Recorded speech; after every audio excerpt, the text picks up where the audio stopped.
வாழ்த்து தெரிவித்துக் கொள்கின்றேன். எஸ்ஆர்எம் பல்கலைக்கழகத்தில் சொல் தமிழா சொல் அப்படிங்கிற பேச்சு போட்டி நிகழ்வு தமிழகம் முழுவதுமே நடத்தப்பட்டு 2000 மாணவர்களுக்கு மேல பங்கேற்று இறுதிக்கட்ட போட்டி இன்று எஸ்ஆர்எம் பல்கலைக்கழகத்தில் நடந்தது. ரொம்ப சந்தோஷம். நம்முடைய தமிழ் மாணவ செல்வங்கள் மிக அற்புதமா நம்முடைய தமிழ் மொழியில் அவருடைய கருத்துக்களை எடுத்து வைக்க முடிகிறது. 3 வெற்றியாளர்களும் கூட நெல்லை பகுதியிலிருந்தே வந்திருக்கிறாங்க. அது ஒரு பெரிய ஆச்சரியம் கூட, மகிழ்ச்சியும் கூட.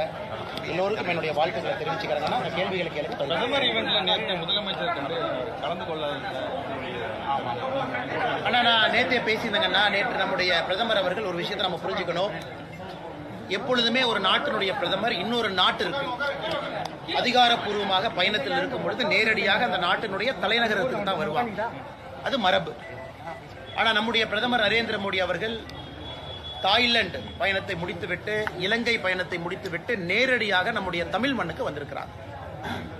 எந்த அளவுக்கு நம்முடைய மண்ணின் மீது ஒரு பெரிய மரியாதை வச்சிருக்கிறாங்க. அதே நேரத்தில் 8300 கோடி ரூபாய் மதிப்பு இருக்கக்கூடிய திட்டங்களை மக்களுக்கு அர்ப்பணிச்சிருக்கிறாங்க. முடிஞ்ச திட்டங்களை துவங்கி வச்சிருக்கிறாங்க. அதில் 550 கோடி ரூபாய்க்கு மேல பெருமானம் இருக்கக்கூடிய அந்த பாம்பன் புதிய பாலம், அதையும் நேற்று நாட்டு மக்களுக்கு அர்ப்பணிச்சிருக்கிறாங்க. இந்த நிகழ்வில் நம்முடைய மாநிலத்தினுடைய முதலமைச்சர் அவர்கள் பங்கேற்காதது உள்ளபடி வருத்தமே. அவர் கண்டிப்பா பங்கேற்றிருக்கணும். ஏன்னா அரசியல் ஒரு பக்கம், டெவலப்மெண்ட் ஒரு பக்கம், வளர்ச்சி ஒரு பக்கம் இருக்கும் பொழுது எப்பொழுதுமே வளர்ச்சிக்கு அதிக முக்கியத்துவம் பாரதிய ஜனதா கட்சி கொடுக்கும். அரசியலுக்கான நேரம் எப்பொழுதும் இருக்கும். ஆனா நேற்று நம்முடைய முதலமைச்சர் அவர்கள் அரசியல் செய்ய வேண்டிய நேரமோ காலமோ நேற்று இல்லை. அவர் அங்கிருந்து பிரதமரை வரவேற்று தமிழக மக்களுக்காக அர்ப்பணிச்ச திட்டத்தில் முதல் ஆளா நம்முடைய முதல்வர் இருந்திருக்கணும். அதனால் எங்களுக்கு அதுல வருத்தம் தான். அடுத்த முறை பிரதமருடைய நிகழ்வுகள் நடக்கும் பொழுது நிச்சயமாக முதல்வர் தன்னை திருத்திக் கொள்வார் என்று எதிர்பார்க்கின்றோம். சார், இன்னைக்கு அசம்பிளியில் சீஃப் மினிஸ்டர் பேசும்போது ஃபிஷர்மேன் இஷ்யூ பற்றி பேசும்போது பிரதமர் ஒரு கன்ஸ்ட்ரக்டிவான ஸ்டெப்ஸ் எடுக்கல அப்படிங்கிறத பேசியிருக்காரு. சட்டப்பேரவையில் நம்முடைய மாண்புமிகு முதல்வர் அவர்கள் என்று பேசும் பொழுது இலங்கைக்கு சென்ற நம்முடைய பிரதமர் திரு நரேந்திர மோடி ஐயா அவர்கள் ஆக்கப்பூர்வமாக எதையும் பேசவில்லை என்கின்ற குற்றச்சாட்டை வச்சிருக்கிறாங்க. முதலமைச்சர் அவர்கள் ஊட்டிக்கு போனனால என்ன நடந்துச்சுன்னு அவருக்கு தெரிய வாய்ப்பில்லை. வெளியுறவுத்துறையினுடைய செயலாளர் அவர்கள் ஒரு செய்தி குறிப்பு அடிப்படையில் பிரதமர் அவர்கள் இலங்கையில் என்னெல்லாம் பேசினாங்க. பாரத பிரதமர் நரேந்திர மோடி அவருடைய இந்த இலங்கைக்கான பயணம் என்பது ஒரு சரித்திரம் வாய்ந்த பயணம். நான் கொஞ்சம் விவரமா அதை பற்றி பேச விருப்பப்படுறேன். எதற்காக இது சரித்திரம் வாய்ந்த பயணம்னா, முதலாக ஒரு அதிபருக்கு, ஒரு நாட்டினுடைய பிரதமருக்கு அந்த நாட்டில் ஃப்ரீடம் ஸ்கொயர் என்று சொல்லப்படுகின்ற கொழும்பு மாநகரத்தில் இலங்கைக்கு எங்கே விடுதலை அறிவிக்கப்பட்டதோ அந்த ஃப்ரீடம் ஸ்கொயர்ல முதலாக ஒரு நாட்டிற்காக அந்த இடத்துல நிகழ்வு நடந்தது. எப்படி நம்ம ராஷ்டிரபதி பவன் ஃபோர்கோட்ல நிகழ்வு நடக்குமோ அதே போல ஃப்ரீடம் ஸ்கொயர்ல முந்தாநேற்று நடந்த நிகழ்வு தான் முதல் நிகழ்வு மற்றொரு நாட்டினுடைய அதிபருக்காக. அந்த அளவுக்கு முக்கியத்துவம் இலங்கை நாடு பிரதமர் கொடுத்திருக்கிறாங்க. பிரதமருடைய மத்த விசிட் அனுராதபுரா, கொழும்பு எல்லா இடத்துலையும் பார்த்தீங்கன்னா, குறிப்பாக நம்முடைய இந்தியா இலங்கைக்கு எவ்வளவு நெருங்கிய ஒரு நாடாக இருக்கிறது, தொப்புள்குடி உறவாக இருக்கிறது என்பதை பிரதமர் இந்த விசிட்ல இன்னும் ஆழமாக பதிவு வைத்திருக்கின்றார். பிரதமர் அவர்கள் இலங்கையினுடைய அதிபரை சந்திக்கும் பொழுது, பத்திரிகையாளர்கிட்ட பேசும்பொழுது 2 விஷயத்தை ஆணித்தரமா பேசியிருப்பாங்க. ஒன்று, நான் இலங்கையினுடைய பிரதமர்கிட்ட விஷயத்தை வலியுறுத்தி இருக்கிறேன். அங்க இருக்கக்கூடிய எல்லா மீனவர்களையும் உடனடியாக விடுதலை செய்ய வேண்டும் என்கின்ற கோரிக்கையை வச்சிருக்கேன். ஆன் ரெக்கார்ட் பிரதமர் சொல்லியிருக்காங்க. அது மட்டும் இல்லாம நம்முடைய பிரதமர் அவர்கள் ஆன் ரெக்கார்ட்ல சொல்லியிருக்கிறாங்க, பிடிக்கப்பட்ட எல்லா படகுகளையும் விடுதலை செய்ய வேண்டும் என்கின்ற கோரிக்கையை வச்சிருக்கேன். முதலமைச்சர் நல்லா புரிஞ்சுக்கணும், இலங்கையில ஒரு சட்டம் இருக்கு. அந்த சட்டத்தின் அடிப்படையில் நம்முடைய மீனவர்களை கைது செஞ்சிருக்கிறாங்க.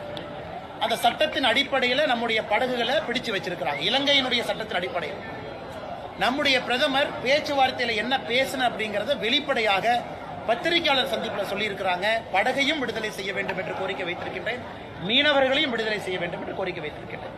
அதன் அடிப்படையில் நேற்று 14 மீனவர்கள் விடுதலை செய்யப்பட்டிருக்கிறார். எல்லா மீனவர்களும் விரைவில் விடுதலை செய்யப்படுவார்கள் என்கின்ற நம்பிக்கை இருக்கு. அதே நேரத்தில் ஒரு பெரிய நாடு, முக்கியமான நாடு, பொருளாதாரத்தில் மிக முன்பு சென்று கொண்டிருக்கக்கூடிய நாடு, இலங்கைக்கு ரொம்ப நட்பாக இருக்கக்கூடிய நாடு, இந்திய நாட்டினுடைய பிரதமர் வைத்திருக்க கோரிக்கைக்கு நிச்சயமாக இலங்கையினுடைய பிரதமர் அவர்கள் செவிசாய்ப்பார்கள் என்கின்ற முழு நம்பிக்கை எனக்கு இருக்கு. படகையும் விடுதலை செய்ய வேண்டும் என்று சொல்லியிருக்கிறாங்க. நிச்சயமாக இலங்கை அதையும் கன்சிடர் பண்ணி அறிவிப்பாங்க. அதனால் இது எல்லாம் மறைச்சிட்டு முதல்வர் அவர்கள் அசம்பிளியை தவறாக வழிநடத்தி இருக்கின்றார். இவ்வளவு பேச்சுவார்த்தை நடந்திருக்கு.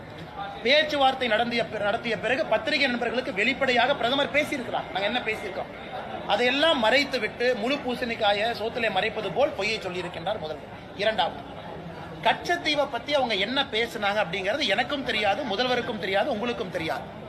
ஒரு நாட்டினுடைய ரகசிய திட்டங்களை இன்னொரு நாட்டில் பொதுவெளியில பேச போவது கிடையாது. பாரதிய ஜனதா கட்சி தமிழகத்தினுடைய அதிகாரப்பூர்வமான நிலைப்பாடு, திமுகவுக்கு முன்பே எங்கள் நிலைப்பாடு கச்சத்தீவு திரும்பி கொண்டு வர வேண்டும் என்று திமுகவுக்கு முன்பே எங்கள் நிலைப்பாடு இருக்கு. அதனால் முதலமைச்சர் அவர்கள் தயவு செய்து எங்களுக்கோ பாரத பிரதமர் நரேந்திர மோடி அவர்களுக்கோ பாடம் எடுக்க வேண்டாம் கச்சத்தீவை பற்றி. கச்சத்தீவு இன்னைக்கு இன்னொரு நாட்டினுடைய சொத்தா இருக்கு. கத்திய காட்டி துப்பாக்கி முனையிலே அந்த சொத்தை பறிமுதல் செய்து கொண்டு வர முடியாது. அதற்கு ஒரு சிஸ்டம் இருக்கு. நிச்சயமாக பாரதிய ஜனதா கட்சி தமிழகத்தினுடைய கோரிக்கை நாங்க ஜெய்சங்கர் ஐயாட்ட எப்போ வச்சிருக்கோம். அதனால் அவர்கள் அவங்க மீட்டிங்ல என்ன பேசினாங்க, வெளிப்படையாக என்ன சொல்ல வேண்டுமோ பிரதமர் அவர்கள் சொல்லி இருக்கிறார். அதனால் இதை வைத்து முதலமைச்சர் அவர்கள் அரசியல் செய்வது நகைப்புக்குரியது. சார், நீங்க மாநில தலைவராக நீடிக்க வேண்டும் சொல்லிட்டு உங்களோட ஆதரவாளர்களும் இளைஞர்களும் நிறைய பேர் மத்திய பாஜகவுக்கு லெட்டரு அது மாதிரிலாம் எழுதிக்கிட்டு இருக்காங்க. அவங்களுக்கு உங்களுடைய அண்ணே பேசுவாங்கண்ணே, அதுக்கான நேரம் காலம் இருக்கு. அதனால் நம்முடைய தொண்டர்கள் எல்லாருமே ஒரு விஷயத்தை புரிஞ்சுக்கணும். நான் ஏற்கனவே இதை பத்தி நிறைய பேசியிருக்கேன், பேசுறேங்க. நான் இன்னைக்கு நான் திரும்ப அதை பேச விரும்பல. 2 முறை இதை பத்தி பேசியிருக்கேன். இன்னும் சில நாட்டில் யாரும் தோண்டல விட மாட்டாங்க. அவங்களோட களத்துல நான் போராடி கொண்டிருக்கின்றேன், போராடுவேன். அதுல எந்த மாற்று கருத்தும் இல்லை. நான் செப்பல் போடாம நின்று இருக்கேன். 4 மாசம் ஆச்சு செப்பலை கழட்டி. காரணம் என்ன? திராவிட முன்னேற்ற கழகத்தினுடைய ஆட்சி தூக்கி எறியப்பட வேண்டும் என்பதற்காக என் செப்பலை தூக்கி எறிஞ்சு 4 மாசம் ஆகுது. ஆனால் களத்திலிருந்து போராட போகின்ற என்னுடைய நேரம் முழுவதுமே களத்தில் இருக்க போகுது. அதிகமா டிராவல் இருக்க போகுது. மக்களோடு மக்களாக இன்னும் அதிக பணிகள், இந்த மாநில தலைவர் அப்படிங்கிற நிறைய பணிகள் இன்னைக்கு எனக்கு இருக்காது. அதை பத்தி சந்தோஷம் தான். அமைப்பு ரீதியான பணிகள்லாம் வேற அவங்க செய்யட்டும். அதனாலதான் நான் சொன்னேன், மாநில தலைவர் போட்டியில் நான் இல்லை என்கின்ற அர்த்தத்தில் சொன்னேன். காரணம், களத்திலே இருக்க வேண்டும் என்று நினைக்கின்றேன், களத்தில் இருப்பேன். அதனால தொண்டர்கள் யாராக இருந்தாலும் அவர்களோடு சேர்ந்து இந்த போராட்டம் இருக்கும். நான் ஏற்கனவே சொல்லியிருக்கேன், தலைவர் பதவி இருக்கிறனால ஒருவர் அடையாளப்படுத்தப்பட வேண்டும் என்கின்ற அவசியம் யாருக்குமே இங்கே இல்லை. பதவிகள் வரும், பதவிகள் போகும். ஆனால் எல்லோருமே இன்னும் சுறுசுறுப்பாக, வேகமாக, வீரியமாக களத்தில் போராட வேண்டும் என்று பாரதிய ஜனதா கட்சியினுடைய தொண்டர்கள் எல்லோரையும் இந்த நேரத்தில் அன்போடு கேட்டுக்கொள்கிறேன். நான் இங்கிருந்து போகும்போது அண்ணாத்துல ஒவ்வொரு சங்களையும் பிடிஞ்சு எரிஞ்சுட்டு தான் போவேன் அப்படின்னு சொல்லிட்டீங்க. இப்போ வந்து மாநில தலைவர் அந்த அந்தத்துல இல்லை அப்படின்னா என்ன நிலைமையில இருக்கும்? அதே போராட்டம், அதே தொடர்ச்சி அப்படியே தான் இருக்க போது. உங்களை சந்திக்க போகின்றோம். திராவிட முன்னேற்ற கழகத்தினுடைய ஊழலை இன்னும் வீரியமாக, வேகமாக சொல்லத்தான் போறோம். அது நரேந்திர மோடி ஐயாவுக்காக அரசியலுக்கு வந்தவன் நான். அவர் கிணத்துல குதினால் குதிக்கிற ஆள் நான் ஒரு கட்சியை பார்த்தோ ஒரு சித்தாந்தத்தை பார்த்தோ அரசியலுக்கு வரலைங்க. அது எல்லோருக்குமே தெரியும். நரேந்திர மோடி என்கின்ற ஒற்றை மனிதனுக்காக அரசியல் களத்தில் நான் நிற்கிறேன். நான் ஒரு கட்சியில ஒரு சின்ன உறுப்பினராக சேர்ந்து கிளை தலைவராக வந்து வரல. நிறைய நண்பர்கள் இருக்கிறாங்க. இந்த கட்சியில நான் 36 வயசுல நான் ஒரு உறுப்பினராக வந்து சேர்ந்தேன். ரொம்ப இளைய வயசுல சேரல. அதனால் மோடி அவர்கள் கை காட்டுவார். இதை செய்யணும் சொன்னா அதை செய்ய போறேன். மோடி அவர்கள் சொல்லும் பொழுது கண்ணை மூடிக்கொண்டு செயல்படுத்துவது மட்டும்தான் என்னுடைய வேலை. அதனால மோடி சொல்லுவார், இன்னைக்கு தொண்டனாக இருன்னு சொன்னார்னா தொண்டனாக இருப்பேன். ஆனால் மோடி அவர்களுடைய எந்த கட்டுப்பாடு விதிச்சாலும் அதற்கு முழுமையாக ஏற்றுக்கொண்டு பணி செய்வதற்காகத்தான் அந்த இயக்கத்துக்கு வந்தேன். அது எப்பொழுதும் தொடரும். மாறுபட்ட கருத்து கொண்ட நீங்களும் சீமானும் ஒரே மேடையில இருந்தது. நான் பேசினேங்க. நான் அதை பத்தி நான் கொஞ்சம் ரொம்ப விரிவாகவே பேசினேன். நான் வந்து தேசியத்துல தமிழை முதன்மைப்படுத்த வேண்டும் என்று நினைக்கின்றேன். சீமான் அண்ணன் தமிழ்ல தேசியத்தை பார்க்கிறான். அவருடைய கருத்து சில இடத்துல வேறுபட்ட மாறுபட்ட கருத்தாக இருக்கலாம். என்னுடைய கருத்து வேற இடத்துல வேற மாதிரி இருக்கலாம். இருந்தாலும் தமிழக மக்களுக்கு நல்லது செய்ய வேண்டும் என்று ஒரு நேர்கோட்டு பயணத்துல இருவருடைய வார்த்தைகள் ஒரே மாதிரி தான் பிரயோகமா இருக்கு. இன்னைக்கு இந்த மேடை அரசியல் கலக்காத ஒரு மேடை. குறிப்பாக அடுத்த இளம் பேச்சாளர்களை கண்டெடுக்க வேண்டிய மேடை.